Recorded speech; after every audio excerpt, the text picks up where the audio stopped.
الحمد للہ رب العالمین والعاقبۃ للمتقین والصلاة والسلام علی اشرف الانبیاء والمرسلین اما بعد فاعوذ باللہ من الشیطان الرجیم بسم اللہ الرحمن الرحیم۔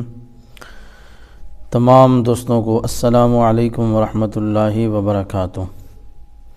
امت مصطفیٰ صلی اللہ علیہ وآلہ وسلم پر اللہ رب العزت کا خصوصی کرم۔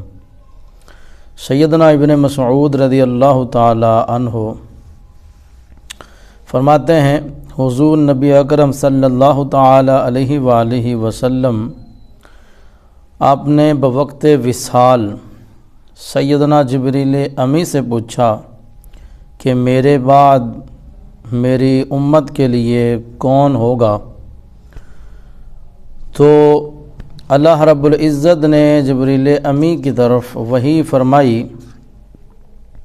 فرمایا کہ میرے محبوب صلی اللہ علیہ وآلہ وسلم کو خوشخبری سنا دو کہ میں اپنے محبوب کو ان کی امت کے سلسلے میں رسوا نہیں کروں گا، اور یہ بھی خوشخبری دے دو کہ جب لوگ قبروں سے نکالے جائیں گے تو سب سے پہلے میرا محبوب قبر انور سے باہر تشریف لائے گا، اور فرمایا جتنے لوگ اس وقت جمع ہوں گے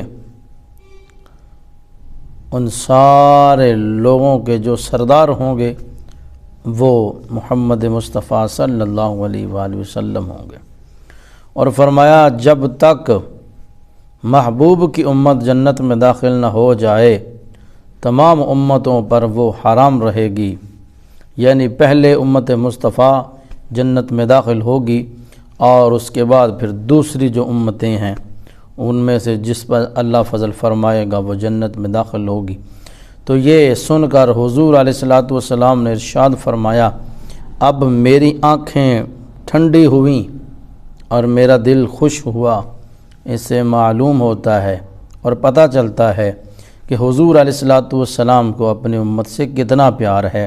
حضور علیہ الصلوۃ والسلام جہاں ساری زندگی حضور علیہ الصلوۃ والسلام نے اپنی امت کا خیال رکھا، بوقت وصال بھی حضور علیہ الصلوۃ والسلام اپنی امت کو نہیں بھولے ہیں۔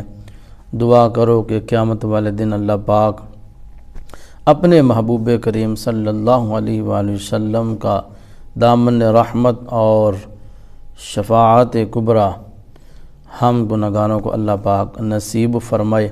وما علینا الا البلاغ المبین۔